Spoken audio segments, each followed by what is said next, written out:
Hello everyone, welcome to Manju's magical work. இன்னைக்கு வந்து ஆரி work பிகினர்ஸ்க்கான tips video தான் பார்க்க போகிறோம். ஆரி ஒர்க் இப்போ தான் கற்றுக்க ஸ்டார்ட் பண்ணியிருக்கீங்க அப்படின்னா என்னென்ன தப்பெல்லாம் பண்ணக்கூடாது, என்னென்ன டிப்ஸ் எல்லாம் ஃபாலோ பண்ணால் வந்து நீங்கள் ஈஸியாக வந்து ஸ்டிச்சஸ் எல்லாம் லேர்ன் பண்ணிக்க முடியும், அந்த மாதிரி நிறைய விஷயங்கள் ஷேர் பண்ண போகிறேன். லாஸ்ட் 2 டிப் வந்து ரொம்ப ரொம்ப முக்கியமானது. ஸோ வீடியோ ஃபுல்லாக ஸ்கிப் பண்ணாமல் பாருங்கள், ரொம்ப யூஸ்ஃபுல்லாக இருக்கும். வாங்க வீடியோக்குள்ளே போகலாம்.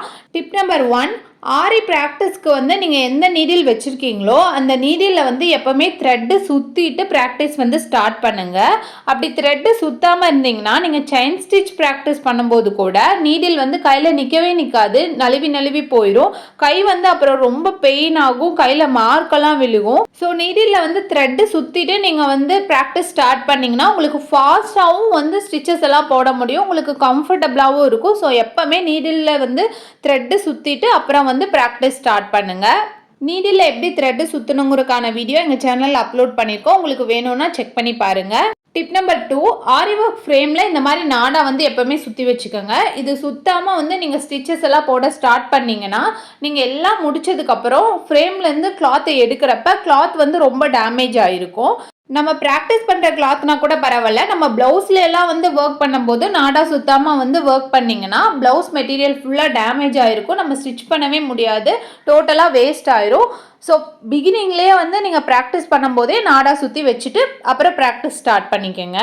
டிப் நம்பர் 3, நம்ம வந்து ஒர்க் பண்ணிட்டு இருக்கும்போது கிளாத் மேலே இந்த மாதிரி பீட் பாக்ஸை வந்து வைக்கிறது, நம்ம ஹெவி வெயிட் ஏதோ ஒன்று வைக்கிறது, நம்ம ஃபோன் பேசிட்டு நம்ம ஃபோனை வந்து கிளாத் மேலே வைக்கிறது, ஃபோன் பார்த்துட்டே ஸ்டிச்சஸ் போடுறது, அந்த மாதிரிலாம் பண்ணாதீங்க. அப்படி பண்ணிங்கன்னா கிளாத் வந்து ரொம்ப லூஸ் ஆயிரும். கிளாத் வந்து எப்போவுமே டைட்டாக இருக்கணும், அப்போ தான் நமக்கு வந்து ஸ்டிச்சஸ் எல்லாம் ஒழுங்காக போட முடியும். ஸோ ஹெவி வெயிட்லாம் எதுவும் வைக்காதீங்க. பீட் ஒர்க் பண்ணுறீங்க அப்படின்னா லேசான பிளேட்டில் கொஞ்சமாக பீட் வச்சு ஒர்க் பண்ணுங்கள், அப்புறம் திரும்ப வந்து பீட்ஸ் வந்து ஃபில் பண்ணிக்கோங்க.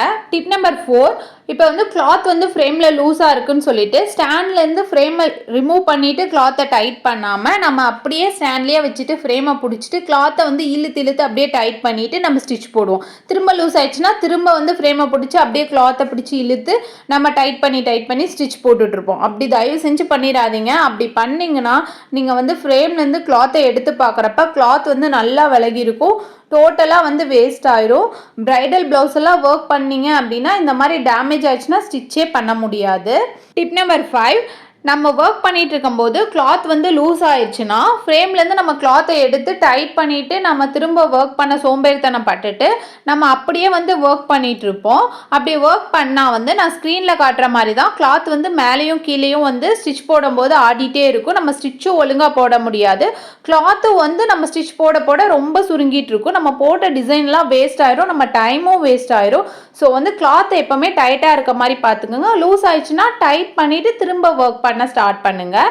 டிப் நம்பர் 6, செயின் ஸ்டிச் வந்து ரொம்ப ரொம்ப இம்பார்ட்டன்ட். செயின் ஸ்டிச் இல்லாமல் நம்ம எந்த டிசைனுமே வந்து கம்ப்ளீட் பண்ண முடியாது. ஸோ செயின் ஸ்டிச்சை வந்து நல்லா ப்ராக்டிஸ் பண்ணுங்கள். ஃபஸ்ட்டு சீவிங் த்ரெட்டில் ஸ்டார்ட் பண்ணுவோம், அப்புறம் ஜரி த்ரெட், அப்புறம் சில்க் த்ரெட்டுன்னு வந்து நம்ம வந்து ப்ராக்டிஸ் வந்து பண்ணுவோம். ஃபஸ்ட்டு வந்து நீங்கள் ஜரி த்ரெட்டில் பண்ணும்போதே எல்லா டைரெக்ஷன்லேயும் எல்லா ஷேப்லேயும் வந்து நல்லா ப்ராக்டிஸ் பண்ணுங்கள். ஒரு 1 வீக் டைம் எடுத்து நல்லா ப்ராக்டிஸ் பண்ணிவிட்டு அப்புறமா அடுத்த ஸ்டிச்சஸ் எல்லாம் ஸ்டார்ட் பண்ணுங்கள். உங்களால் ஈஸியாக வந்து எல்லா ஸ்டிச்சுமே போட முடியும். ஸோ செயின் ஸ்டிச்சுக்கு ரொம்ப ரொம்ப இம்பார்ட்டன்ஸ் கொடுத்து நீங்கள் டைம் எடுத்து ப்ராக்டிஸ் பண்ணுங்கள். டிப் நம்பர் 7, பிகினர்ஸ்க்கெல்லாம் பீட் நீடிலில் பீட்ஸ் லோட் பண்ண ரொம்ப கஷ்டமாக இருக்கும். அப்படி இருக்கவங்க வந்து பீட் நீடிலை வந்து கையில் எடுத்துகிட்டு நீடிலோட எட்ஜ் வந்து மேலே பார்த்த மாதிரி வச்சுட்டு பீட் பாக்ஸ்க்குள்ளே நீடிலை இன்சர்ட் பண்ணணும். இன்சர்ட் பண்ணிவிட்டு நான் பண்ணுற மாதிரியே பண்ணிங்கன்னா பீட்ஸ் வந்து ஈஸியாக லோட் ஆயிரும். ஆனால் நீடிலோட எட்ஜ் மட்டும் எப்போவுமே மேலே இருக்க மாதிரியே பார்த்துக்கோங்க. நீடிலோட எட்ஜ் கீழ்ப்பக்கமாக பார்த்த மாதிரி இருந்ததுன்னா பீட்ஸ் எல்லாம் கலண்டு விழுந்துடும். நீங்கள் ப்ராக்டிஸ் பண்ணிங்கன்னா ஈஸியாக வந்து பீட்ஸ் லோட் பண்ணிடலாம். டிப் நம்பர் 8, எண்ணாட். ஆரி ஒர்க்கில் ரொம்ப ரொம்ப முக்கியமான ஒன்று எண்ணாட்டும் தான். நம்ம பீட் ஒர்க் கம்ப்ளீட் பண்ணி முடிச்சதுக்கப்புறம் எண்ணாட் வந்து ப்ராப்பராக போடணும். அப்படி போட மிஸ் பண்ணிட்டோம்னா நம்ம பீட்ஸ் எல்லாம் வந்து கலண்டு வந்துடும்.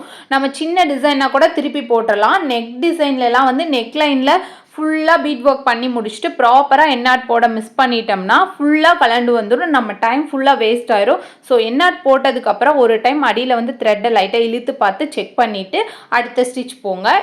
டிப் நம்பர் 9, நம்ம ஆரி ஒர்க்லாம் வந்து லேர்ன் பண்ணிக்கிட்டோம். ப்ளவுஸ் வந்து ஒர்க் பண்ண போகிறோம் அப்படிங்கும்போது நம்ம ஒரு பர்டிகுலர் டிசைன் வந்து நமக்கு வந்து கன்ஃபார்மாக இது வந்து பர்ஃபெக்டாக நம்மளால் போட முடியும்னு ஒரு கான்ஃபிடென்ட் இல்லை அப்படின்னா நீங்கள் வந்து ப்ராக்டிஸ் கிளாத்தில் ஒரு டைம் வந்து அந்த ஒரு பர்டிகுலர் டிசைனோட ஒரு ஸ்டிச் என்ன ஸ்டிச் உங்களுக்கு டவுட்டாக இருக்கோ அந்த ஸ்டிச்சை மட்டும் ப்ராக்டிஸ் பண்ணிவிட்டு அதுக்கப்புறம் ப்ளவுஸில் ஒர்க் பண்ணுங்கள்.